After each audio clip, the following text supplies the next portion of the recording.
Goeiedag, hoofstuk 1, formele en informele boekhouding, interne beheer en besigheidsetiek, oefening 1.1, bladsy 10 tot 11. Gevra, beantwoord die volgende vrae rakende aspekte van 'n informele boekhouding. So as ons kyk na die eerste vraag nommer A, wat is 'n informele boekhouding?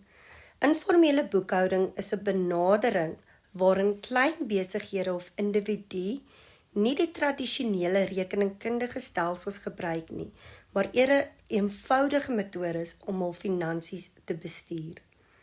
So daar's geen formele boekhouding proses nie. Waarom verkies sommige persone of instansies vir informele boekhouding?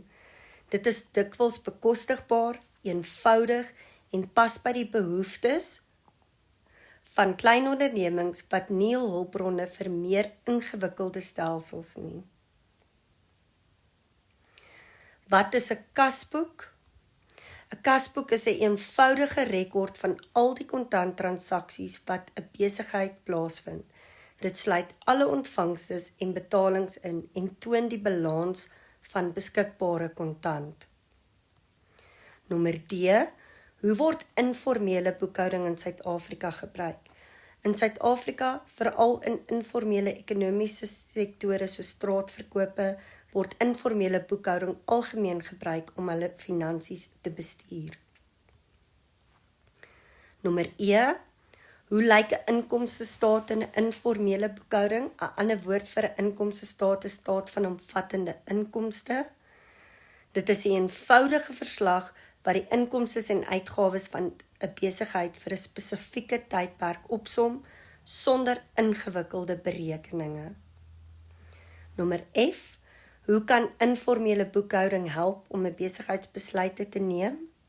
Dit verskaf 'n oorsig van die finansiële gesondheid van 'n besigheid, wat eienaars help om slim besluite te neem oor uitgawes, prysvasstelling en groeiplanne. Nommer G. Wat is voor- en nadele van informele boekhouding? So as ons eers kyk na voordele, dit sluit in eenvoud en bekostigbaarheid. Maar nadele sluit in gebrek aan duidelike rekeningkundige kontroles en moontlike probleme met belastingnakomings. Nommer H. Hoe kan informele boekhouding aangepas word vir moderne tegnologie? Met die ontwikkeling van tegnologiese hulpmiddels soos rekenaar, toepassings en selfs mobiele programme, kan informele boekhouding nou meer geautomatiseer en makliker toeganklik wees. Nommer I. Watter belangrike lesse kan geleer word uit informele boekhouding? Dit is belangrik van finansiële dissipline, die waarde van akkurate rekords en die noodsaaklikheid om finansiële doelwitte te stel en te bestuur. Wat is die toekoms van informele boekhouding in Suid-Afrika? Met die voortdurende ontwikkeling van tegnologie sal informele boekhouding waarskynlik 'n groter rol speel in die ondersteuning van klein besighede, terwyl daar ook 'n toenemende fokus op belastingnakomings sal wees of kan wees.